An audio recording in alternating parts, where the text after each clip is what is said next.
رمضان رمضان رمضان يا حبيب رمضان رمضان ليتك دوم. أعوذ بالله من الشيطان الرجيم. بسم الله الرحمن الرحيم. وإذ أخذنا ميثاق بني إسرائيل لا تعبدون إلا الله وبالوالدين إحسانا وذي القربى واليتامى والمساكين وقولوا للناس حسنا وأقيموا الصلاة وآتوا الزكاة ثم توليتم إلا قليلا منكم وأنتم معرضون.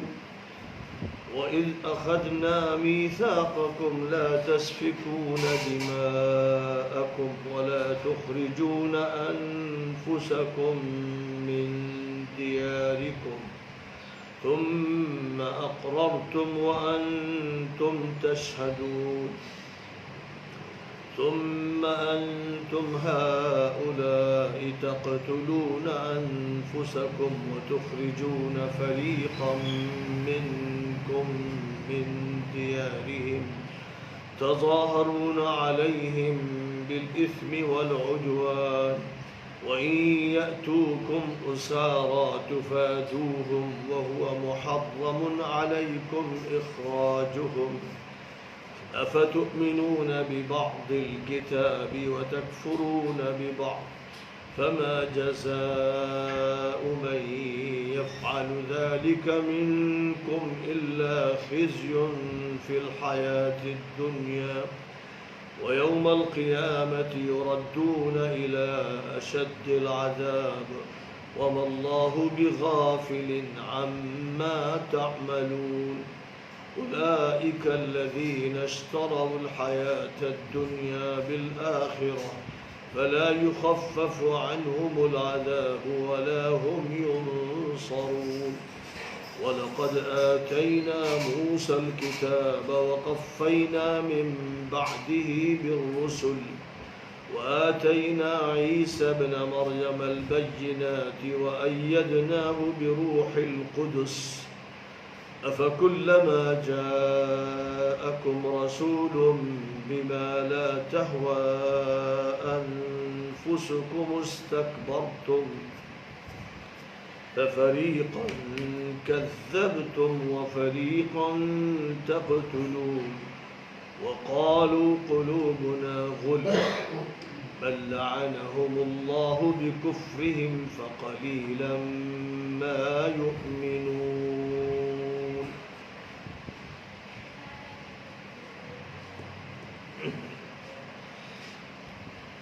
بنی اسرائیل کو دیے گئے بنیادی احکامات، اور اس وقت کو یاد کرو جب ہم نے بنی اسرائیل سے عہد لیا تھا کہ تم صرف اللہ کی بندگی کرنا، والدین کے ساتھ حسن سلوک کرنا اور رشتہ داروں، یتیموں اور مسکینوں کے ساتھ اچھا سلوک کرنا اور لوگوں سے بھلی بات کہنا اور نماز اہتمام سے پڑھنا اور زکوٰۃ ادا کرنا. پھر سوائے ایک اقلیت کے تم سب پھر گئے اور اسی حال میں بے توجہی اور لاپرواہی کے شکار. اور اس وقت کو بھی یاد کرو جب ہم نے اے یہودیوں تم سے عہد لیا تھا کہ آپس میں خوریزی مت کرنا اور اپنے لوگوں کو گھر سے بے گھر مت کرنا. تم نے عہد کو تسلیم کیا تھا اور تم اس کے گواہ.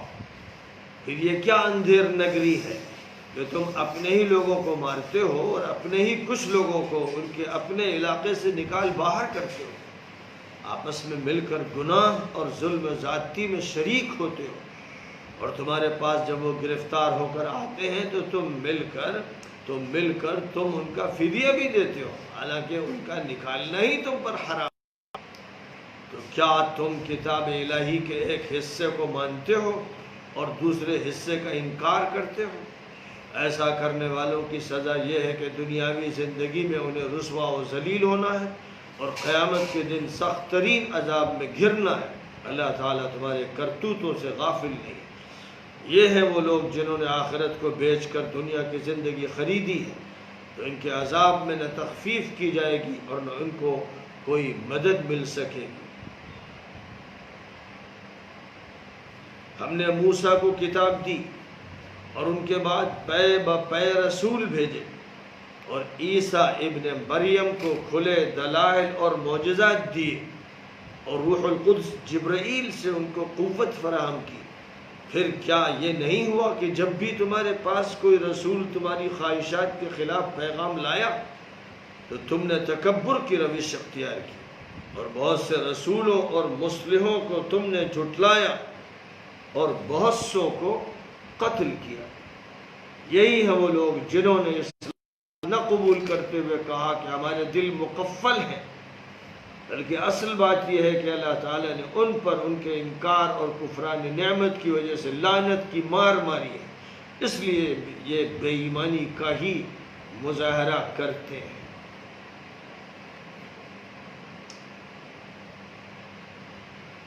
سورۃ البقرہ کی آیت نمبر 83 سے آیت نمبر 88 تک یہ آیات پڑھی گئی اور ان کا رواں ترجمہ پیش کیا گیا ہے۔ ان آیات سے جو بات ظاہر ہوتی ہے وہ صرف یہودیوں یا بنی اسرائیل کے بارے میں ظاہر نہیں ہوتی، بلکہ سچی بات تو یہ ہے کہ یہ ساری باتیں مسلمانوں کے بارے میں زیادہ ہی ظاہر ہو رہی ہیں۔ 1450 سال پہلے یہ نقشہ تھا یہودیوں کا۔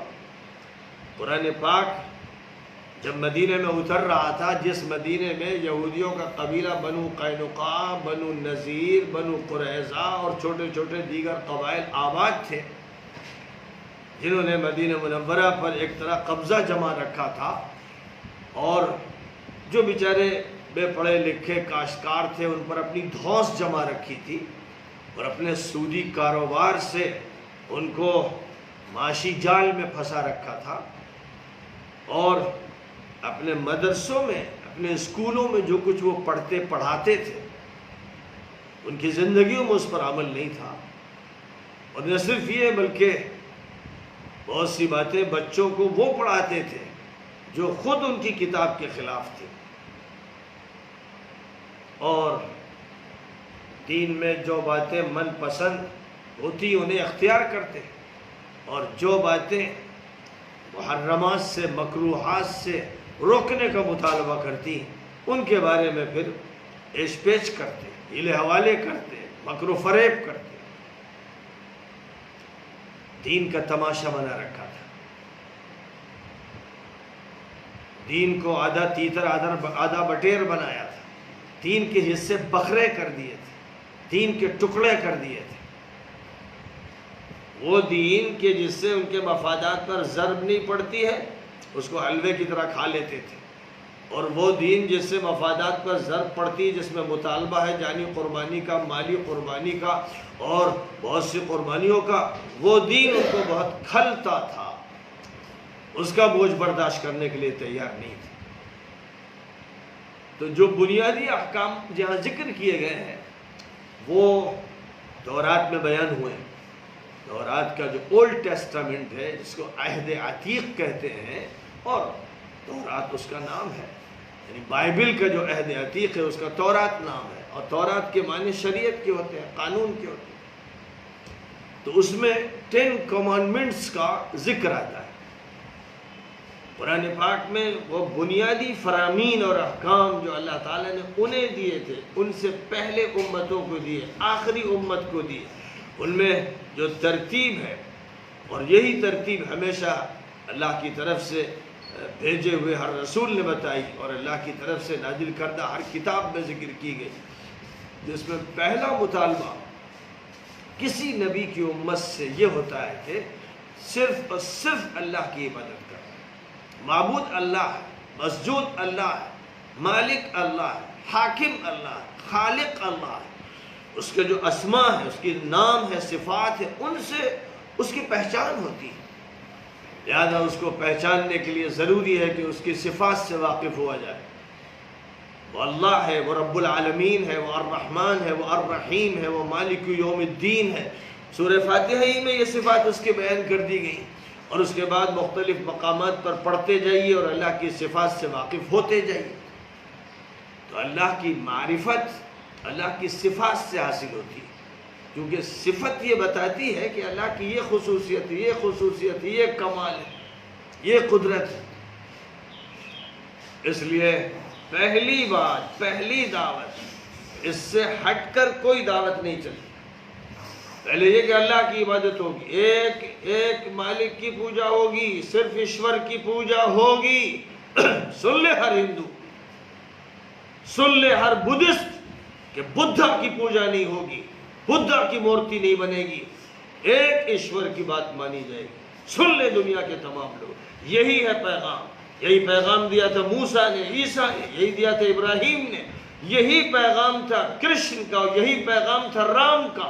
جو لوگ ان کو صحیح طور پر پڑھتے ہیں اور ان کے حوالے جانتے ہیں، وہ یہ جانتے ہیں کہ انہوں نے مورتی پوجا کے لیے نہیں کہا، انہوں نے کہیں یہ نہیں کہا کہ میری پوجا کرو، میری مورتی بناؤ۔ جو بھی یہ کر رہے ہیں فراڈ کر رہے ہیں، دھوکہ دے رہے ہیں۔ وید ہو یا گیتا ہو یا اپنشد ہو، بنیادی بات ان میں بھی یہی کہی گئی ہے، صرف ایک کی پوجا کی جائے گی، عبادت ایک کی ہوگی۔ انسان گرتا ہے تو کہاں تک گرتا ہے؟ ایسے بھی لوگ دنیا میں ہیں جو سانپوں کی پوجا کرتے ہیں، کوئی دریا کی کرتا ہے، کوئی درخت کی کرتا ہے، کوئی گائے کی کرتا ہے، کوئی کسی چیز کی کرتا ہے۔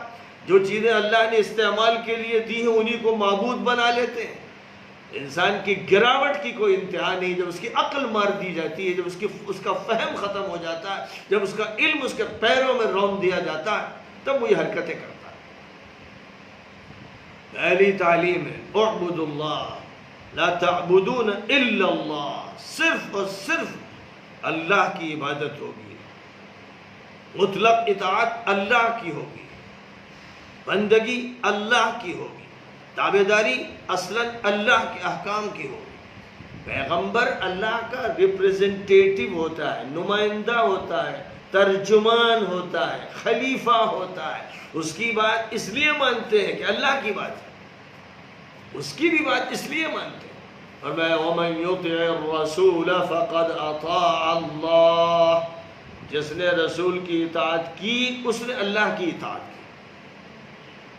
تو چونکہ وہ واسطہ ہے، اس لیے ان کی اطاعت بھی اصلاً اللہ کی اطاعت ہے۔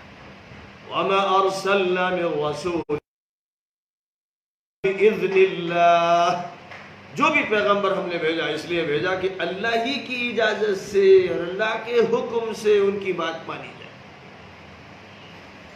اور خود ان کا حال یہ ہوتا تھا کہ وہ اللہ کی عبادت کرتے تھے، اللہ کے لیے قربانی کرتے تھے، اللہ کے گھر کا طواف کرتے تھے، دیر دیر تک رات میں اللہ کے سامنے عبادت کرتے، نماز پڑھتے، پیروں پر ورم آ جاتا، اللہ کے سامنے روتے، گڑ گڑاتے، دعا مانگتے۔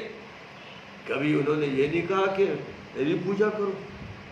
ایک صحابی آئے، انہوں نے ایران کا منظر دیکھا تھا کہ شاہی دربار میں جانے والے سجدہ ریز ہو جاتے ہیں، تو انہوں نے کہا کہ حضور آپ تو زیادہ مستحق ہیں۔ تو فرمایا کہ حرام ہے، حرام، سجدہ کسی کو نہیں ہوگا سوائے اللہ۔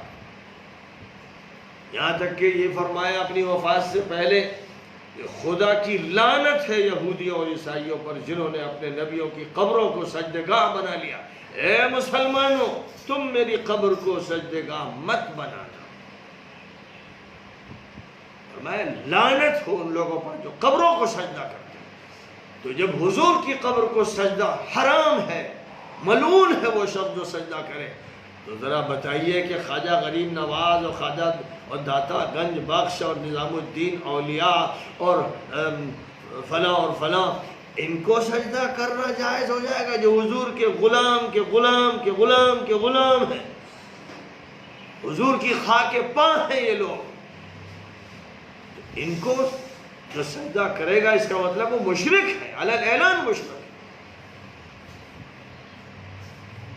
بندگی اللہ کی، اطاعت اللہ کی، عبادت اللہ کی، اس کے بعد نمبر 2 پر یہ فرمایا گیا والدین کے ساتھ حسن سلوک. اسلام ایک اخلاقی نظام ہے، اسلام ایک معاشرتی نظام ہے، اسلام ادب و تہذیب کا علمبردار ہے. اسلام نے حقوق بتائے، اسلام نے جس کا جتنا حق ہے وہ طے کیا ہے. اگر اللہ ہے جو خالق ہے تو ماں باپ ہیں جو والد ہیں، ولادت ان کے ذریعے ہوئی. تو اللہ کے بعد اگر کسی کا سب سے بڑا احسان انسان کے وجود کے ہونے میں ہے تو وہ ماں باپ. اس لیے اگر ماں باپ مشرک ہوں، کافر ہوں اور وہ شرک اور کفر پر آمادہ کریں تو شرک اور کفر تو قبول نہیں ہوگا کہ وہاں تو مسئلہ اللہ کا آ جاتا ہے اور اللہ سے تو کوئی بڑا نہیں ہے. لیکن اس کے باوجود ان کے ساتھ حسن سلوک قائم رکھا جائے گا. ماں باپ کافر ہیں تب بھی ان کے ساتھ اچھا سلوک کیا جائے گا. ان کی وہ بات نہیں مانی جائے گی جو شرعاً جائز نہیں ہے. شرک نہیں مانا جائے گا، کفر نہیں مانا جائے گا، حرام کو نہیں قبول کیا جائے گا. جو چیز اللہ کے نے حرام کر دی ہے اس میں کسی کی مداخلت نہیں. لیکن جہاں تک تعلق ہے حسن سلوک کا، کیا جائے گا، ادب کیا جائے گا، خدمت کی جائے گی. تیسری بات یہ فرمائی گئی کہ اب ماں باپ کے بعد رشتہ دار آتے ہیں، اور رشتہ دار قریب ترین وہ ہے کہ باپ کے بعد چچا ہے، ماں کے بعد مثلا ماموں ہے، خالہ ہے. قریبی رشتے، جتنا زیادہ قریبی رشتہ ہوگا اتنا زیادہ حقدار ہوگا.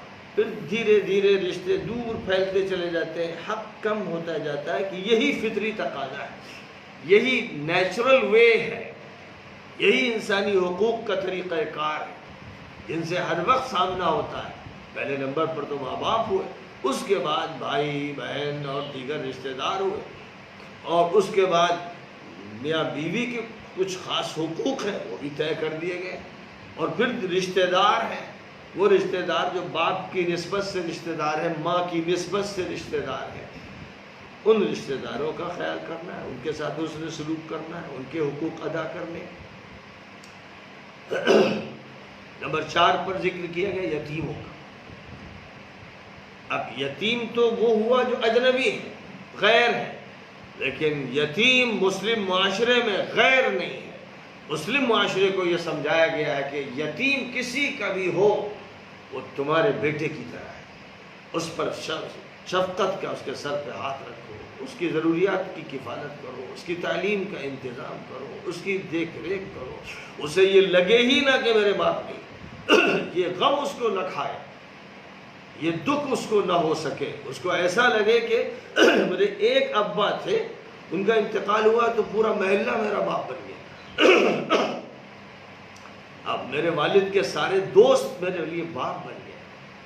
یہ احساس ہو اس کو، یعنی اس کو لگے کہ رحمت اور شفقت اور پھیل گئی. یتیموں کے ساتھ یہ سلوک سکھایا گیا.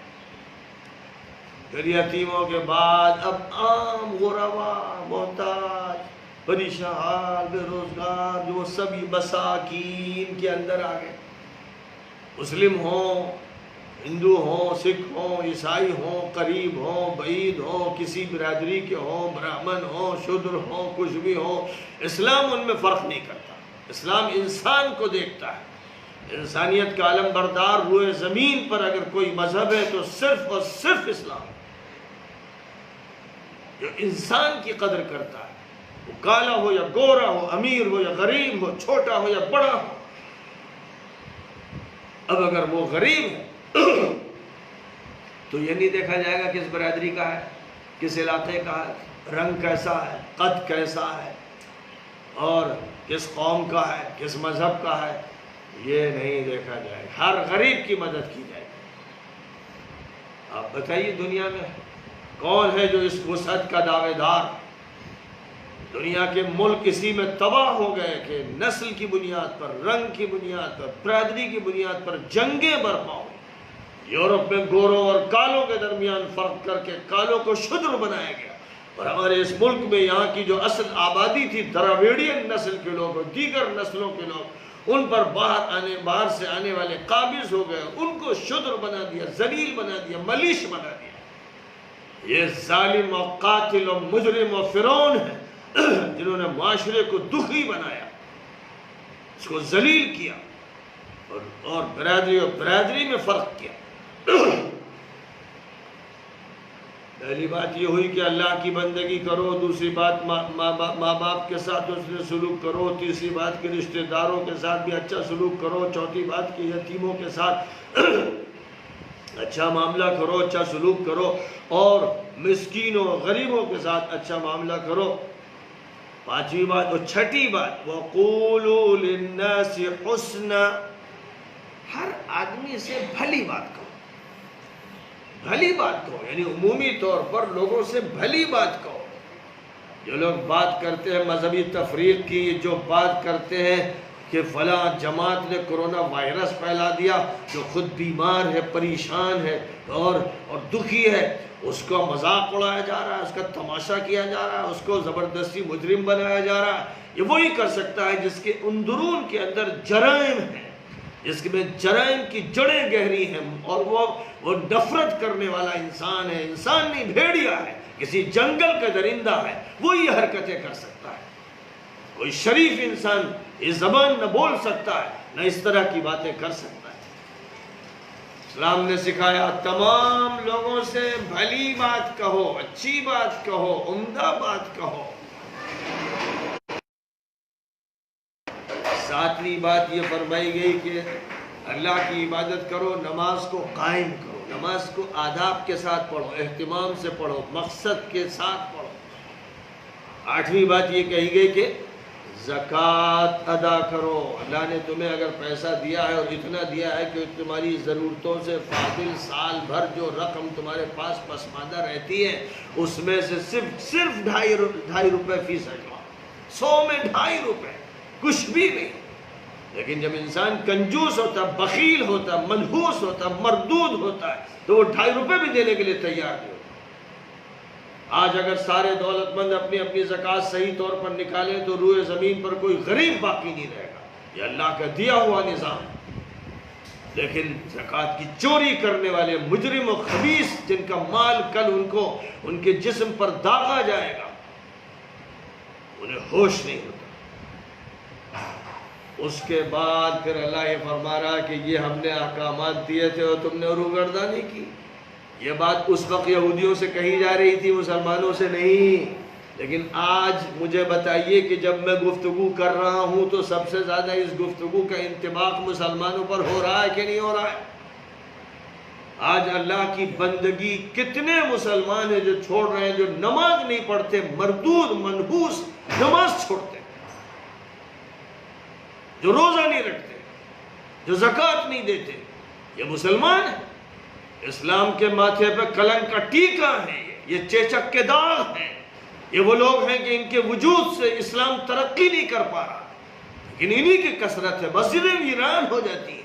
آج تو کرونا وائرس کی وجہ سے مسجدوں میں پابندی، لیکن جب مسجدیں کھلیں گی تو آپ دیکھ لیجئے گا، عید کا دن ہو یا اس کے بعد کے دن، مسجدیں اکثر ویران نظر آئیں گی۔ صبح خاص طور پر فجر میں دیکھیے گا تو آدھی صف کہیں ہوگی، کہیں ایک صف، اور کہیں تھوڑے بہت لوگ ہوں گے۔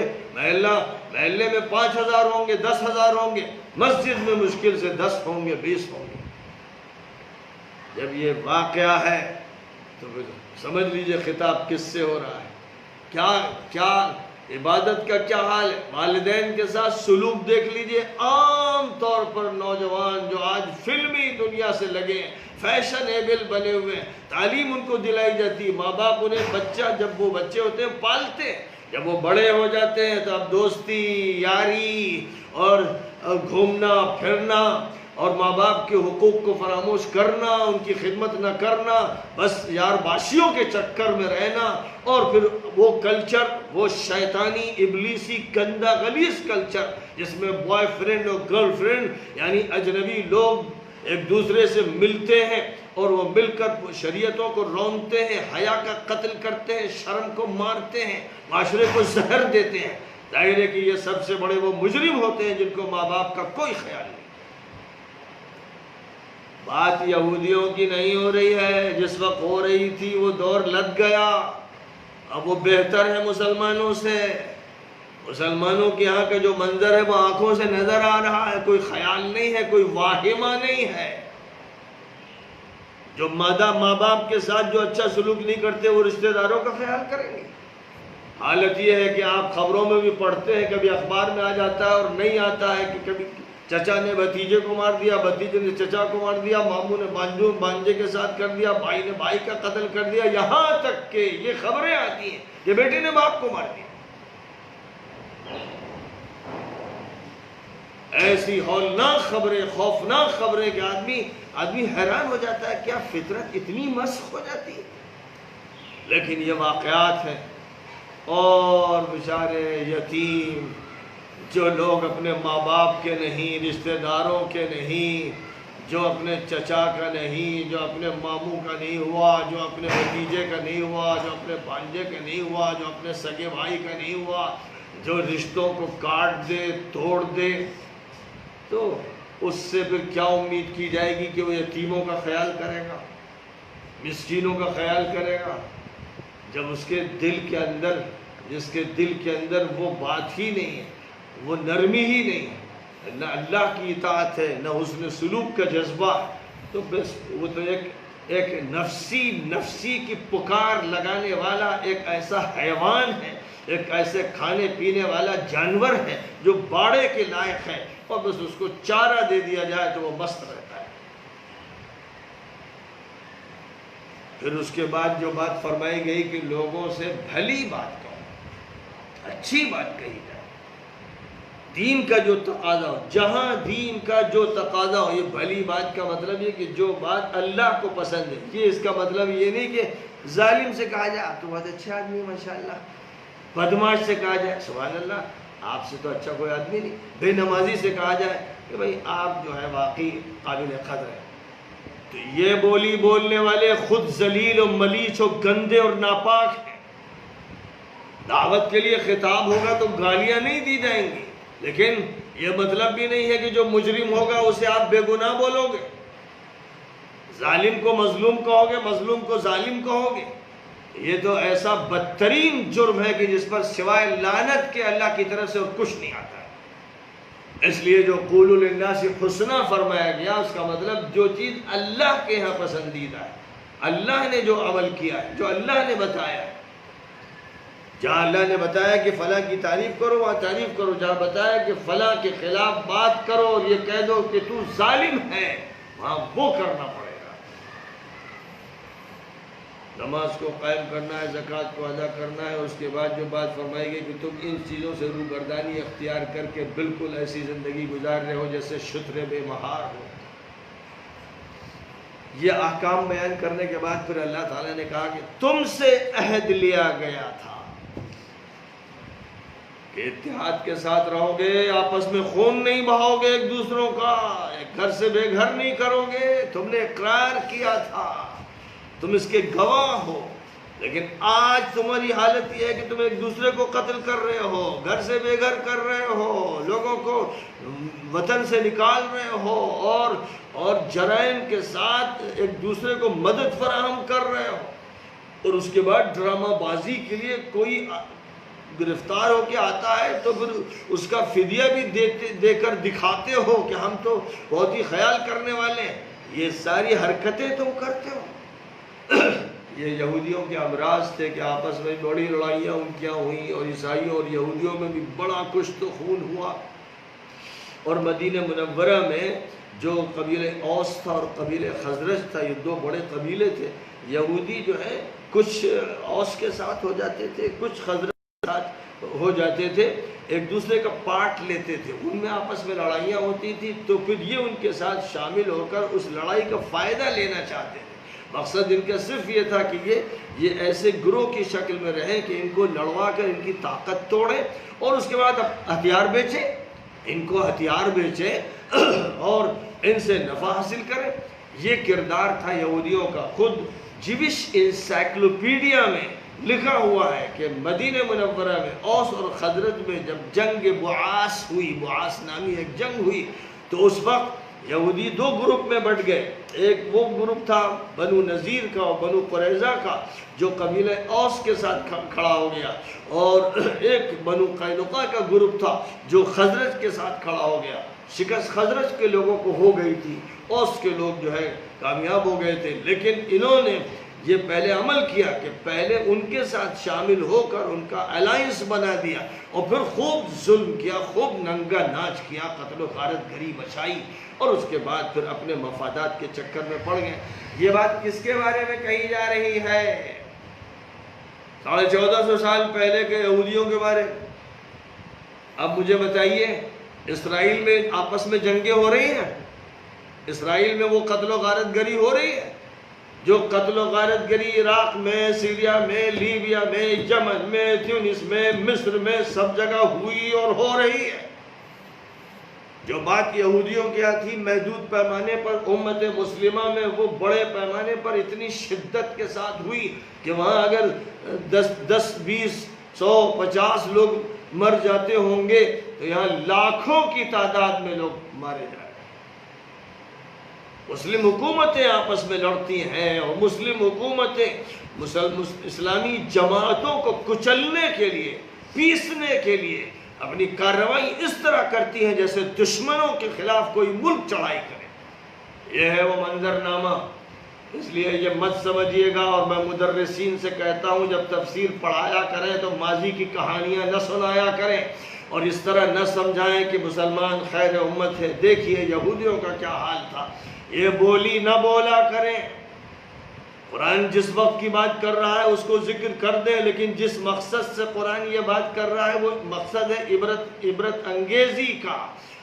تو بتایا جائے کہ یہ آیتیں مسلمانوں کو سنائی جا رہی ہیں, آخری نبی پر یہ قرآن اتر رہا ہے, صحابہ میں سنایا جا رہا ہے, پوری انسانیت کے لیے عطا کیا گیا ہے. اس لیے اب اپنا گریبان پہلے دیکھو, منہ ڈالو اپنے گریبان میں کہ تمہاری حالت کیا ہے. جو بات یہاں فرمائی گئی کہ تم سے کہا گیا تھا کہ آپس میں مت لڑنا, کہا تھا کہ وَاعْتَصِمُوا بِحَبْلِ اللَّهِ جَمِيعًا وَلَا تَفَرَّقُوا, اللہ کی رسی کو مضبوطی سے تھام لینا, تفریقہ مت اختیار کرنا, یہ کہا گیا قرآن میں, تم سے کہا گیا. یہ مسلمانوں, یہ کہا گیا وَلَا تَنَازَعُوا وَتَفْشَلُوا وَتَذْهَبَ رِيحُكُمْ, جھگڑے مت کرنا ورنہ ناکام ہو کے رہ جاؤ گے. اللہ کہہ رہا تھا جھگڑے کرو گے تو ناکام ہو گے. کون سا جھگڑا ہے جو ان بدماشوں نے چھوڑا, ان مجرموں نے چھوڑا؟ کون سی لڑائی ہے جو ترک کی؟ آپس میں لڑ لڑ کے سر پھوڑ دیے, اور ظالم اور مجرم اور فرعونی حکومتوں نے اپنے عوام کو جیلوں میں ٹھوسا, ملک سے ان کو بے گھر کیا, نکالا, اور ان کو قتل کیا, ٹارچر کیا. یہی عمل ہے جو اس وقت حرمین کے ملک میں ہو رہا ہے, یہی مصر میں ہو رہا ہے, امارات میں ہو رہا ہے, اور پھر ایک ملک کی طرف سے اور ایک الائنس کی طرف سے چڑھائی کر کے یمن کو ننگا بچا کیا جا رہا ہے. مصر میں ہزار انسانوں کو تحقیق کر دیا گیا. لیبیا میں خانہ جنگی چھیڑ رکھی, اور باہر کی شیطانی اور فرعونی حکومتیں وہاں پر ان لوگوں کی مدد میں لگی ہوئی ہیں جو غنڈے اور اوباش ہیں.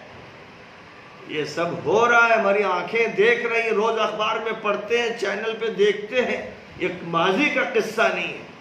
تو اللہ اس وقت یہ کہہ رہا ہے کہ اے مجرم مسلمانوں, اسلام کو بدنام کرنے والے حاکموں اور محکوموں, اے خواص اور عوام, اسلام کے ماتھے پر کلنک کا ٹیکا ہو تم لوگ. اسلام تم سے برات چاہتا ہے, اسلام تم سے دوری چاہتا ہے. یہ وہ صورتحال ہے. گناہ اور ظلم اور زیادتی کے ساتھ عوام پر کہیں ظلم ہو رہا ہے, کہیں ایک گروہ دوسرے گروہ پر ظلم کر رہا ہے, کہیں جھگڑا مسلک کا, کہیں برادری کا, کہیں قوم کا, کہیں ملک کا. یہ جھگڑے مسلمانوں میں ہیں کہ نہیں؟ ظاہر ہے کہ جب یہ جھگڑے ہیں تو پھر اللہ کی لعنت ان پر کیوں نہیں برسے گی؟ اب جو بات فرمائی گئی بہت وہ پتے کی بات ہے, اصل بات ہے, گرہ میں باندھ لینے کی بات ہے. اس وقت کہا جا رہا تھا یہودیوں سے کہ اگر یہ تمہارا حال رہے گا, کہ کہیں پر تم عبادت کرتے نظر آؤ گے اور کہیں معاملات میں یہ فتنے برپا کرتے نظر آؤ گے اور معاشرت کو تباہ کرتے نظر آؤ گے، تم اگر دین کو آدھا تیتر آدھا بٹیر بناؤ گے، اس کے پرخچے اڑاؤ گے اور دین کی کچھ حصے پر عمل کرو گے اور دوسرے حصے پر عمل نہیں کرو گے، اور کتاب الہی کا جو حصہ چاہو گے اسے لے لو گے، جو چاہو گے اسے چھوڑ دو گے، تو سن لو، صاف بات سن لو، فیصلہ کن سن لو کہ دنیا میں تمہیں ہم ذلیل کریں گے اور آخرت میں سنگین سزا دیں گے۔ یہ بات جب کہی گئی تھی تو یہودی اس کا مصداق بن رہے تھے اور دنیا میں ذلیل ہوئے تھے، در در کی ٹھوکریں کھائیں، مدینے سے نکالے گئے، وادی القرى سے نکالے گئے، تیمہ سے نکالے گئے، پورے جزیرۃ العرب سے نکالے گئے، پھر دنیا سے نکالے گئے، یورپ کے ایک ایک ملک سے در درائے گئے۔ یہ مظالم ہوتے ہی رہے۔ ان جرائم کے نتیجے میں یہ سب ہوتا ہے۔ تو اب اس کے بعد دیکھ لیجئے 200-300 سال سے یہ ساری درگت اب آپ کی بن رہی ہے کہ نہیں؟ ایک ایک ملک آپ کا چھنتا چلا گیا۔ فرانس پر، سیریا پر فرانس نے قبضہ کر لیا، عراق پر برطانیہ نے قبضہ کر لیا، ہندوستان پر برطانیہ نے قبضہ کر لیا، لیبیا پر اٹلی نے قبضہ کر لیا، مراکش پر فرانسیسی دخل انداز ہو گئے، اسپینش دخل انداز ہو گئے۔ ہر جگہ مسلمان لٹے پٹے، لاکھوں کی تعداد میں مارے گئے، ذلیل کیے گئے، جیلوں میں تڑپائے گئے، سڑائے گئے۔ یہ پوری تاریخ ہے 200-300 سال کی۔ اب جو بھی آیات کریمہ ہیں وہ ان پر منطبق ہو رہی ہیں کہ اگر تم یہ ہماری شریعت کے ساتھ کرو گے، اس سے بکھرے کرو گے، جو چاہو گے لے لو گے، نماز پڑھ لی، عید منا لی، جمعہ تھوڑا سا منا لیا، کچھ رمضان ہو گیا وہ گزار لیا، باقی جہاں تک تعلق ہے سوسائٹی کا، معاشرت کا، معاملات کا، اس میں یہودیوں کو مات دے دی، بنیوں کو مات دے دی، ہر حرکت کی۔ اس کے بعد یہ اللہ کی طرف سے فیصلہ۔ اور باتوں سے کیا ہوتا ہے؟ ایک حدیث میں جو فرمایا گیا کہ وہ بندہ ہاتھ اٹھا کر گڑ گڑا کر کہتا ہے، اے اللہ رحم فرما دے، اے اللہ فضل فرما دے، اے اللہ مصیبت ٹال دے۔ تو حدیث میں آیا فَأَنَّا يُسْتَجَابُ لَهُ وَمَأْكَلُهُ حَرَامٌ وَمَشْرَبُهُ حَرَامٌ وَمَسْكَنُهُ حَرَامٌ۔ اس کا کھانا حرام، پانی حرام، پینا حرام، مکان حرام پیسے سے بنا، لباس حرام پیسے کا، دعا کیسے قبول ہوگی؟ یہ اللہ کی طرف سے صاف جواب ہے۔ تو جب اکثریت اسی طرح کی ہوگی، حلال و حرام میں تمیز نہیں رہ جائے گی اور شریعت کو رونق دیا جائے گا اور اس کی مخالفت، مرد داڑیاں مونڈ کر، سنت کو کچل کچل کر، گھروں سے نکال کر اور ٹی وی سیٹ لگا کر سیریل اور گندی فلمیں دیکھ کر اور عورتیں ننگی ہو کر اور باریک کپڑے پہن کر اور شادیوں میں اسراف و فضول خرچی کر کے اور رسموں کو منع کر اور جھوٹ بول کر اور ہر فتنہ کر کے یہ گویا اللہ کے لیے ثابت کر دیا کہ عذاب بھیجیے۔ مجموعی طور پر قوم ثواب کے حال میں نہیں ہے، رحمت کے حال میں نہیں ہے، عذاب کے حال میں۔ اگر یہ نہ ہوتا تو حرم شریف میں، مکہ مکرمہ میں، رمضان میں اور سال بھر جو دعائیں ہوتی ہیں، بالخصوص رمضان کی راتوں میں اور پھر شب قدر میں، ایسا لگتا ہے ایسی زوردار دعائیں، اور لاکھوں انسان ہوتے ہیں جو تڑپتے ہیں، بلکتے ہیں، روتے ہیں، آنسوؤں کی جھڑی لگی ہوتی ہے اور امام صاحب زبردست دعائیں کرتے ہیں، ایسا لگتا ہے کہ آسمان میں تھگلی لگ جائے گی، زمین پھٹ جائے گی، دیواریں گر جائیں گی، ایسا لگتا ہے، لیکن اللہ کو ذرہ برابر رحم نہیں آتا۔ ادھر دعائیں ہو رہی ہوتی ہیں، ادھر بم گر رہے ہوتے ہیں سیریا پر اور عراق پر، اور ادھر مصر میں قتل عام ہو رہا ہوتا ہے، وہ سب چلتا ہے، ادھر اسرائیل فلسطینیوں کو کچلتا ہے، مارتا ہے، ٹارچر کرتا ہے، اور یہاں دعائیں ایسی ہو رہی ہیں کہ لگتا ہے آسمان پھٹ جائے گا۔ کیا قصہ ہے، کیا قصہ ہے؟ تو روزمرہ کا مسئلہ ہے، سال بسال گزر رہے ہیں۔ کیا اس سال رمضان پھیکا پڑ گیا، سونا ہو گیا، لیکن ہر سال کے رمضان کا جو عالم ہوتا تھا کہ لاکھوں عمرہ کرنے والے اور رمضان گزارنے والے چوطرفہ چلے آ رہے ہیں اور حرم بھرا ہوا، اور اس کے بعد دعائیں جو شبوں میں ہو رہی ہیں تو بس ایسا لگتا ہے کہ فرشتے اتر آئیں گے، آسمان پھٹ جائے گا۔ لیکن کچھ نہیں ہوتا، کچھ نہیں ہوتا۔ مسلمان اور ذلیل ہوتا چلا جاتا ہے، اور پٹتا چلا جاتا ہے، اور ٹوٹتا چلا جاتا ہے۔ کیا ہو گیا ان دعاؤں کا؟ نہ حرم کی دعائیں قبول ہو رہی ہیں، نہ مسجد نبوی کی، کیونکہ جن کے ہاتھ میں حرم ہے وہ مجرم ہیں، وہ خطا کار ہیں۔ انہوں نے یہودیوں کے ہاتھ بیچ دیا ہے سرزمین حرم کو، انہوں نے ظلم کیا ہے وہاں کے علماء پر، وہاں کے طلباء پر، پھر ان کی دعائیں قبول ہوں گی؟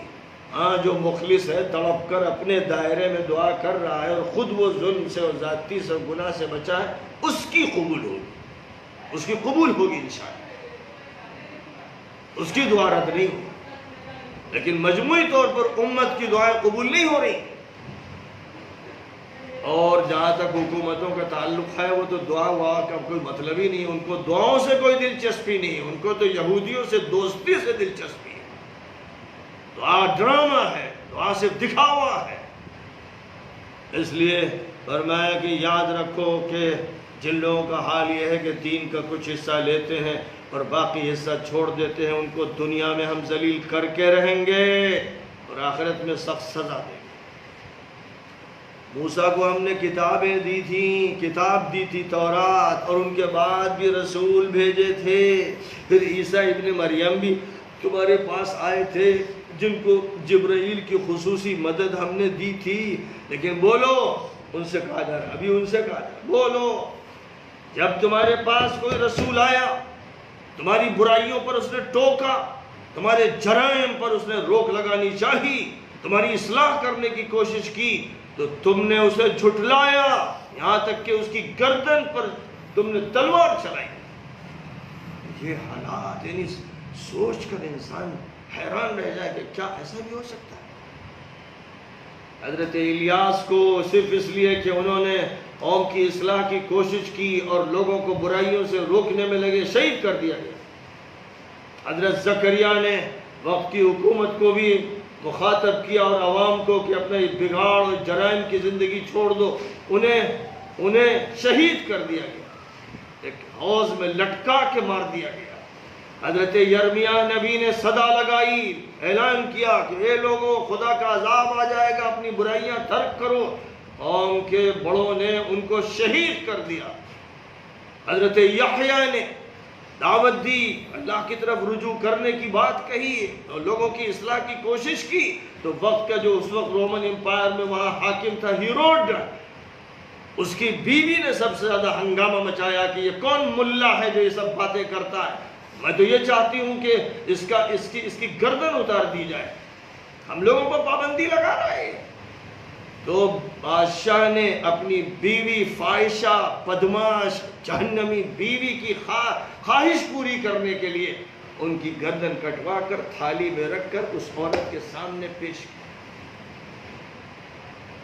حضرت آموس نبی کے ساتھ یہی کیا گیا۔ یہ انبیاء ہیں بنی اسرائیل کے جن کو قتل کیا گیا ہے، کسی کو سولی پر چڑھا گیا۔ حضرت عیسیٰ کو سولی پر چڑھانے کی پوری کوشش ہوئی، اللہ نے اٹھا لیا۔ اب یہ بات آپ کہیں کہ یہودی اتنے زیادہ مجرم تھے کہ انہوں نے ایسا کیا؟ جی، حضرت محمد صلی اللہ علیہ وسلم کے بعد کوئی نبی نہیں آنا تھا، حضور نے فرما دیا تھا کہ اب علماء جو ہیں وہ وارث ہوں گے انبیاء کے۔ جو مقام انبیاء کو دیا گیا تھا بنی اسرائیل کے، اس امت کے علماء کو وہ مقام دیا جائے گا۔ اور جب یہ مقام علماء کو دیا گیا تو آپ غور فرمائیے کہ وہ حجاج بنی امیہ نے مسلط کیا، جو دنیا کے تمام فرعونوں سے بڑا فرعون تھا، جس نے 1 لاکھ سے زیادہ تابعین اور صحابہ کو شہید کیا۔ حضرت سعید ابن جبیر کو بری طرح سے مارا، پٹک پٹک کے مارا، اور کتنے بڑے بڑے صحابہ کو ذلیل کیا، کسی کی گردن میں داغ لگوا دیا، کسی کے پیر میں زہر کا جو نیزہ ہے وہ چبھو دیا۔ حضرت عبداللہ ابن عمر کو اسی بدماش نے مروایا، اور پھر کتنوں کو اس نے مروایا، ذلیل کر کے مروایا، گردنیں کاٹ دی، جسم کاٹ کے رکھ دیے۔ ظاہر ہے کہ یہ سب کون کروا رہا تھا؟ یہ بنی امیہ کے مجرم و ظالم و بدترین حکام کروا رہے تھے۔ یہی وہ حجاج ہے جس نے کعبہ مقدسہ کا گھیراؤ کیا ہے، اور وہاں پر اس نے آگ لگائی ہے اور کعبے کو نشانہ بنایا ہے، اور یہی وہ بدماش ہے جس نے حضور کے بڑے محبوب صحابی حضرت زبیر کے بیٹے عبداللہ ابن زبیر کو کعبے کے اندر سے نکالا، اور اس نکالنے کے لیے کعبے کی دیواریں توڑی، آگ لگا دی، پھر نکال کر ان کو سولی پر چڑھایا، اور حضور پاک علیہ السلام کہ حضرت عائشہ کی بہن ابو بکر کی بیٹی اسما، حضرت اسما جو اس وقت 90 سال کی تھی اور نابینا ہو گئی تھی، انہوں نے کہا کہ تو نے میرے بیٹے کے ساتھ یہ کہا، تو وہ ظالم اور مجرم ان سے کہنے لگا کہ تو سٹیا گئی ہے، دور ہو۔ وہ واقعات ہیں کہ جن واقعات سے دنیا لرز جائے، یہ کس نے کیے ہیں؟ یہ اسی قوم مسلم کے ان بدماشوں نے کیے ہیں، مجرموں نے کیے ہیں، خبیثوں نے کیے ہیں، جن سے لوگ اپنا تعلق جوڑتے ہیں، جن سے اپنی نسبت کرنا چاہتے ہیں۔ یہ وہ لوگ ہیں جنہوں نے امام مالک کو مسجد نبوی کے باہر کوڑے لگائے اور ان کے ہاتھ اکھاڑ دیے۔ یہ وہ لوگ ہیں جنہوں نے امام ابو حنیفہ کو کوفہ میں کوڑے لگائے۔ یہ وہ لوگ ہیں جنہوں نے امام شافعی کو یمن سے گرفتار کر کے ہتھکڑیاں اور بیڑیاں ڈال کر بغداد منتقل کیا۔ یہ وہ لوگ ہیں جنہوں نے امام احمد ابن حنبل کو جیل میں ڈالا، کوڑے لگائے۔ جیسے انبیاء کے ساتھ اسرائیلیوں نے کیا تھا، انبیاء کے وارثین کے ساتھ ان مسلمانوں نے کیا، ان کے حکمرانوں نے کیا، ظالم امیروں نے کیا، ان کے ٹھاٹ والے نوابوں نے کیا، ان کے بدماش فرعونوں نے کیا۔ اس لیے لوگ بیوقوف بناتے ہیں، دھوکہ دیتے ہیں، پردہ ڈالتے ہیں، آنکھوں میں دھول جھونکتے ہیں، جیسے یہ امت تو بہت خوبصورت ہے، بڑی اچھی ہے، دیکھیں خیر امت فرمایا گیا۔ کیا یہودیوں کو نہیں فرمایا گیا فضلناہم علی العالمین؟ تمام جہانوں پر ہم نے ان کو فوقیت دی، تو وہ تو بس اتنے ٹکڑے کو لے لیں تو سب سے افضل یہودی ہے دنیا میں۔ لیکن یہ قرآن ہی پھر یہ کہہ رہا ہے کہ پھر ان پر ذلت اور بیچارگی کی مار ماری گئی۔ یہی قرآن مسلمانوں کے بارے میں کہہ رہا ہے کہ تم یہ حرکتیں کرو گے تو عذاب میرا تم پر آئے گا، اور آیا، اور اب وہ اتنا شدت سے آیا ہے کہ 57 ملک ہیں، مسلمانوں کے 57 ملک ہیں، اور اسرائیل کی جوتیوں کے نیچے کچلے جا رہے ہیں۔ ایک چھوٹے سے ملک کے نیچے یہ 57 ملک یہ حیثیت نہیں رکھتے کہ فلسطینیوں کا تحفظ کر لیں۔ اس لیے دھوکے سے نکلو مسلمانوں، اور مولویوں سے کہوں گا کہ صحیح طریقے سے پڑھاؤ، صحیح بات بتاؤ، دھوکے میں مت رکھو، اپنی فضیلت کے گن مت گاؤ۔ یہ یہودیوں کا طرز ہے کہ نحن ابناء اللہ و احباؤہ، کہتے تھے ہم تو اللہ کے بیٹے ہیں، لمیہ کے چہیتے ہیں۔ مسلمان بھی اسی طرح کی باتیں کرتے ہیں، ایسا دکھاتے ہیں کہ بس ہم ہی ہیں سب سے بڑے، سب سے اچھی امت، تو سب سے اچھی امت اتنی ذلیل ہوتی ہے۔ اور پھر ان کے بارے میں فرمایا گیا کہ نصیحت کی جاتی تھی تو کہتے تھے قلوبنا غلف، ہمارے دلوں پہ ڈھکن ہے، ہمارے دل بند، یعنی ٹھٹائی۔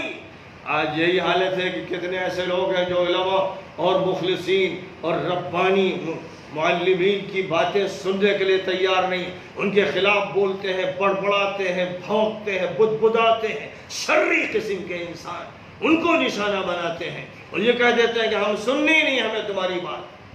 ظاہر ہے کہ تم مجرم ہو، ملعون ہو، تم صحیح بات سننے کے لیے کیوں تیار ہو گئے؟ تم اس امت کے یہودی ہو، لہذا تمہارا موقف وہی ہوگا جو موقف ان کا تھا۔ یہ ہیں وہ حقائق جن حقائق کو کھول کھول کر اللہ میاں کی طرف سے بیان کیا گیا۔ لاگ لپیٹ اللہ میاں کے ہاتھ ہوتی نہیں۔ اب جب قرآن کی بات کی جائے گی تو لاگ لپیٹ بند ہو جائے گی، وہ اس عالم اور اس مولوی کو بھی اس کا موقع نہیں ہوگا کہ وہ لاگ لپیٹ کرے، اور جو لاگ لپیٹ کر رہا ہے قرآن کی ہی تشریح کرتے ہوئے تو اس کا مطلب وہ تحریف کر رہا ہے، انحراف اختیار کر رہا ہے، جھوٹ بول رہا ہے۔ وآخر دعوانا الحمدللہ۔